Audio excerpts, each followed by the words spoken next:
श्री शिवाय नमस्तुभ्यम, जय महाकाल। कैसे हैं आप सभी लोग। देखिए, आप सभी को पता है कि आज है 29 मई 2025 का दिन और आज के दिन पड़ रहा है ज्येष्ठ मास का बड़ा गुरुवार, जिस दिन है तुमरुका जयंती। और गुरुवार के दिन की तुमरुका जयंती की रात्रि आप सभी लोगों को अपने घर पर ये तुमरुका दीपक जलाने वाला उपाय करना बिल्कुल भी नहीं भूलना है। गुरुदेव ने कहा कि जिस घर में इस तुमरुका जयंती गुरुवार के दिन ये तुमरुका दीपक घर में जल जाता है, उस परिवार के बच्चे जीवन भर तरक्की करते हैं। उसके परिवार में महाराज कोई संकट कभी जीवन में नहीं आ सकता, उसकी बड़ी से बड़ी कामनाएं पूरी होती है।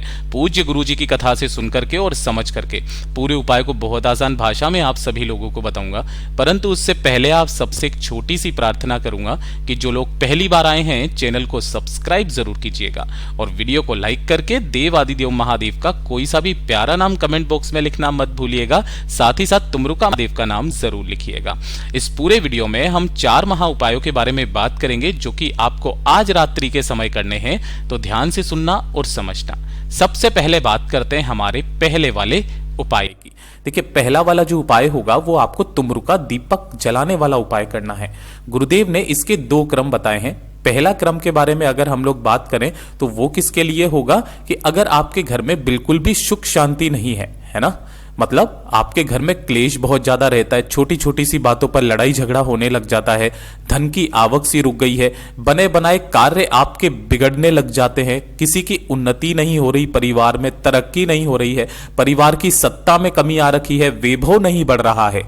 तो जब भी आपके परिवार में कुछ भी इस तरीके की समस्याएं आती है, तब आपको इस तुमरुका महादेव वाले उपाय को करना होता है, तुमरुका दीपक का उपाय। और दूसरा बताया कि अगर आपके परिवार में कोई भी बच्चे हैं जिनका पढ़ाई लिखाई में मन नहीं लगता है ना, वो आपकी बात नहीं मानते हैं, बहुत ज्यादा गुस्सा करते हैं या फिर अपशब्द बोलते हैं, गलत रास्ते पर जा चुके हैं, तो ऐसे बच्चों के लिए भी पूज्य गुरुजी ने आज का उपाय बताया, लेकिन आपको वो एक अलग तरीके से करना है जिसका अंतर गुरुदेव ने इसी वाले दिन के अंदर बताया था। कैसे करना है एक एक करके ध्यान से सुनते हैं। सबसे पहले बात करते हैं कि अगर आपके घर में खुशियां नहीं है, सुख शांति नहीं है, तब आपको इस उपाय को कैसे करना है। इस वाले उपाय को करने के लिए आपको क्या करना होगा, इस तरीके से पंचमुखी दीपक तैयार करना है। लेकिन काफी सारे लोग क्या सोचते हैं, पंचमुखी दीपक बनाने के चक्कर में वो दीपक को कुछ इस तरीके से बनाते हैं जो कि 5 मुखी का होता है। भाई, दीपक आप चाहे गोल ले लो, कोई दिक्कत नहीं है। पंचमुखी दीपक का मतलब यह होता है कि उसमें जो बत्तियों के जो मुख होंगे वो 5 होंगे। यहां पर आपको 5 बातियां लगानी है, ठीक है ना। कैसा भी, अगर ये गोल भी है ना, तो यहां पर ये 1 बाती लगा दी, ये दूसरी लगा दी, ये तीसरी लगा दी, ये चौथी लगा दी, ये 5वीं लगा दी, तो ये भी पंचमुखी हो गया, है ना। तो कंफ्यूज मत हुआ कीजिए कभी भी, मैं आपकी कंफ्यूजन को दूर कर देता हूं। यहां पर आपको इस तरीके से कितनी बातियां लगा देनी है, 5 बातियां लगानी है और पांचों की पांचों ही लंबी बातियां होगी। इस चीज को ध्यान रखना। 5 बातियों को लगाने के पश्चात इसके अंदर आपको जो भरना है वो भरना है घी, ठीक है। और इन सभी को आपको जला लेना है। लेकिन रात्रि में जलाना किस समय पर है वो सबसे ज्यादा महत्वपूर्ण है। देखिए, आपकी जो ठाकुर जी की आरती होती है ना, निश्चित रूप से आपके घर में कितनी बजे होती है, 6:30 बजे से 7 बजे के बीच में अभी सर्दियों में होने लग जाती है, राइट। तो इसी के बाद में आपको यह उपाय करना है, चाहे आप 8 बजे कर लो, 9 बजे कर लो, 10 बजे कर लो, कितनी भी बजे, ठीक है। लेकिन इसके बाद में आपको करना है, इस दीपक को आपको जलाना है, अपने दाहिने हाथ में रखना है, दूसरा हाथ अपने नीचे रखना है, इसके नीचे, और उसके पश्चात इसे अपने पूरे घर में आपको घुमाना है, ठीक है ना। किनका नाम लेकर के घुमाओगे, तुमरुका महादेव का नाम लेकर के घुमाना, पूरे के पूरे घर में घुमा देना। और घर में घुमाने के पश्चात आपको अपने घर के मुख्य दरवाजे के बाहर आना है। जब आप अंदर जाते हो दरवाजे से, तो आपका राइट हैंड साइड ये वाला पड़ता है, आपको यहां पर उस वाले दीपक को क्या कर देना है, रख देना है पूरे के पूरे घर में घुमा करके। और रखते समय पर आपको एक चीज का ध्यान रखना है कि यहां पर आपको तुमरुका महादेव जी का नाम निश्चित रूप से लेना है। बस एक चीज का ध्यान रखना, आपको लेने होंगे मात्र 1 चुटकी काले तिल, ठीक है। और 1 चुटकी काले तिल लेकर के तुमरुकेश्वर महादेव या तुमरुका महादेव का नाम लेकर अपने घर की सुख शांति समृद्धि की कामना करके 1 चुटकी काले तिल इसी दीपक के अंदर डाल देना। उस दिन के बाद से आप देखिएगा कि आपके घर में कितनी शांति, कितनी खुशहाली आती है। तो ये तो हो गया पहला उपाय जो घर की सुख शांति समृद्धि के लिए होता है। लेकिन अगर आपके परिवार में कोई भी बच्चा है ना, जो पढ़ाई लिखाई में ध्यान नहीं देता, कुछ याद नहीं होता है, गलत रास्ते पर जा चुका है ना, आपसे अपशब्द बोलता है, बिल्कुल भी तमीज में नहीं रहता, एक छोटा सा काम उनके लिए करना है तुमरुका महादेव जी का। इसके लिए भी आपको एक दीपक तैयार करना है उसी समय पर, मतलब आप उसी समय के बाद में, ठाकुर जी की आरती के बाद में कभी भी, ठीक है। आपको क्या करना है, इस तरीके से एक दीपक तैयार करना है। यहां पर चाहे दीपक आटे का हो चाहे मिट्टी का, कोई दिक्कत नहीं है, लेकिन यहां पर बाती लगेगी गोल बाती, ये चीज का ध्यान रखना।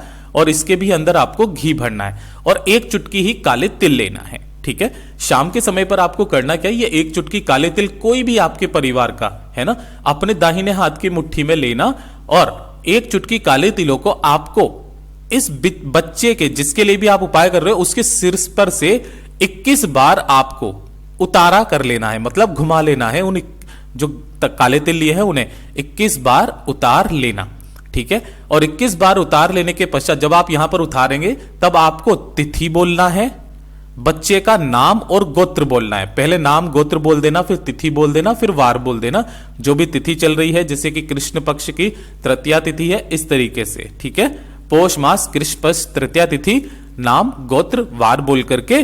और ये जो दीपक आपने लिया है ना, इस दीपक को भी, जो आपने दीपक तैयार किया है, तो आपको भी इसी के चौखट के बाहर यहां पर ला करके आपको रखना है और रख करके एक चुटकी काले तिल आपको इसके अंदर डालना है। इन दोनों का उपाय आप देखिएगा करके, आपको निश्चित रूप से इसमें लाभ मिलेगा। ज्यादा से ज्यादा 7 दिन आपको परिवर्तन महसूस होगा। पूज्य गुरु जी का बहुत अद्भुत और अचूक उपाय है, जरूर कीजिएगा। दूसरे नंबर का उपाय, ये सिर्फ और सिर्फ आपकी धन की समस्या को दूर करने का उपाय है। अगर आपके परिवार में समस्या कुछ इस तरीके की है कि धन कहीं से नहीं आ रहा, व्यापार नहीं चल रहा, दुकान नहीं चल रही है, घाटा हो रहा है, तो उसके लिए होगा। कोई कर्ज ले लिया है, चुकता नहीं हो रहा है, तो कर्ज के लिए होगा। या कर्ज लेने की नौबत आ गई है, कंडीशन बहुत ज्यादा खराब है। कई बार ऐसा होता है कि हमारे घर में धन को लेकर के अचानक से कुछ ना कुछ समस्याएं आने लगती है, अनावश्यक खर्चे आपके परिवार में होने लगते हैं, आपको समझ में नहीं आता कि पैसा जा कहां रहा है। कई बार ऐसी कंडीशन आ जाती है। या फिर अपने घर में धन की वृद्धि के लिए आपको यह उपाय करना है। करना क्या है कि आपको गुरुवार के दिन 1 लोटा शुद्ध जल लेना है अपने घर का तांबे के कलश में, ठीक है। और इसी के साथ में लेना 1 चुटकी हल्दी। कौन सी वाली लोगे, ये जो पिसी हुई हल्दी होती है, ये वाली लेना। 7 आपको चावल के दाने लेने हैं, जो कैसे होने चाहिए, अक्षत होने चाहिए, पूर्ण, कहीं से भी खंडित ना हो। और 1 लेना है गुड़ का टुकड़ा, छोटा सा। ये जो चीजें आपने ली है, इन सभी को आपको इसी वाले कलश के अंदर डाल देना है, ठीक है। अब रात्रि के समय पर क्या करना है, रात्रि के समय पर एक लंबी बाती का दीपक आपको तैयार करना है। किस तरीके से, चाहे आटे का चाहे मिट्टी का, एक लंबी बाती का दीपक तैयार करना और उसके अंदर आपको भरना है घी, ठीक है। और आपके घर में जहां पर भी तुलसी जी का गमला है ना, गुरुवार की रात्रि को आपको सबसे पहले वहां जाकर के और एक दीपक यहां पर प्रज्वलित करना, जिसकी बत्ती का मुख उत्तर दिशा की तरफ में रहेगा। और जिस कलश को आपने लिया है ना, उस कलश को आपको तुलसी जी के पास ही रख देना है, अपने घर की तुलसी जी के पास ही। ध्यान रखना, रात्रि को इसमें जल समर्पित नहीं करना है। तो यहां पर आप गुरुवार के दिन कर दोगे। जो शुक्रवार का दिन होता है ना, यह शुक्रवार का दिन होता है मां लक्ष्मी का दिन, ठीक है। और इस बार पड़ रही है शुक्रवार की चतुर्थी तिथि, जो कि इस दिन को बहुत ही ज्यादा खास और विशेष बनाती है अगले दिन की, ठीक है ना। चाहे चतुर्थी हो या ना हो, लेकिन अगला दिन पड़ता है शुक्रवार का। उस दिन आपको सुबह सुबह स्नान करने के पश्चात इस कलश को यहां से उठाना है, दीपक ठंडा हो जाएगा, कलश को उठाना, 7 बार अपना नाम और गोत्र बोल करके इस संपूर्ण जल को तुलसी जी की जड़ों में समर्पित कर देना। पूज्य गुरु जी ने कहा, जिस घर की स्त्री अगर इस उपाय को करती है ना, तो उसे 100 गुना फल प्रदान होता है। इतना बड़ा महत्व है शिव महापुराण में स्त्रियों का। बहुत ही विशेष उपाय है, जरूर कीजिएगा। बात करते हैं तीसरे नंबर के उपाय की। तीसरे नंबर का उपाय किन लोगों को करना है, वो चीज ध्यान से सुनिएगा। अगर आपको करियर में तरक्की हासिल करनी है ना, तरक्की नहीं हो रही है, कोई नौकरी नहीं लग रही है, व्यापार खोला व्यापार ठप हो गया है ना, परिवार के लोग आपको ताने मारते हैं कि तुम कुछ नहीं कर सकते हो, बहुत सारी समस्याएं हैं, नौकरी नहीं लग रही है, तो बहुत सारी समस्याओं का केवल एक उपाय है कि आपको क्या करना है, गुरुवार के दिन 7 तुलसी के पत्ते लेना है, ठीक है ना। अब अगर आप दिन में देख रहे हो तो आप इस उपाय को जरूर कर सकते हो। 7 तुलसी के पत्ते और थोड़ा सा लेना होगा आपको हरी चंदन। हरी चंदन अगर बाय द वे आपको नहीं मिलता है तो आप क्या करना ना, ये जो तुलसी जी की जड़ होती है ना, इस तुलसी जी की जड़ को अगर आप घिसोगे तो जो चंदन निकल करके आता है, इसे बोला जाता है हरी चंदन। यहां पर मैंने दूसरा चंदन बताया, आप तुलसी जी की जड़ को घिसोगे तो हरी चंदन बनता है, ठीक है ना। तो थोड़ा सा हरी चंदन लेना है, 7 तुलसी के पत्ते लेने हैं और साथ ही लेने होंगे आपको यहां पर इस तरीके से चने की दाल। ठीक है, ये 11 चने की दाल वाला भी उपाय होता है, साथ ही साथ 7 चने की दाल वाला भी उपाय होता है। किसी भी नारायण के मंदिर में जाना, जो भी स्वरूप का मंदिर हो, है ना, वहां पर मंदिर में जाना, चाहे राधा कृष्णा जी का मंदिर हो, चाहे आपके राम सीता जी का मंदिर हो, चाहे लड्डू गोपाल जी का मंदिर हो, वहां जाकर के जितने भी पत्ते आपने लिए हैं, है ना, सातों के सातों पत्तों के ऊपर आपको क्या करना है, एक एक हरी चंदन की बिंदी लगा देनी है। ठीक है, लगा दोगे और लगा देने के पश्चात एक एक आपको जो चने की दाल ली है ना, उस एक एक चने की दाल को प्रत्येक तुलसी के पत्ते के ऊपर रखना। इस तरीके से रख दोगे और रख देने के पश्चात ये जो 7 तुलसी के पत्ते 7 चने की दाल है ना, अपनी कामना कह करके नारायण भगवान की चौखट के बाहर अपना नाम और गोत्र बोल करके रख करके जो व्यक्ति आ जाता है गुरुवार के दिन, उसकी समस्त मनोकामनाएं पूरी होती है। पूज्य गुरु जी के सभी उपाय बहुत ही ज्यादा खास और अद्भुत है, जरूर कीजिएगा। वीडियो पसंद आए तो लाइक जरूर करना, चैनल को सब्सक्राइब जरूर कीजिएगा। मैं आपसे मिलता हूं अगले वीडियो में, तब तक के लिए ओम नमः शिवाय, हर हर महादेव, जय महाकाल।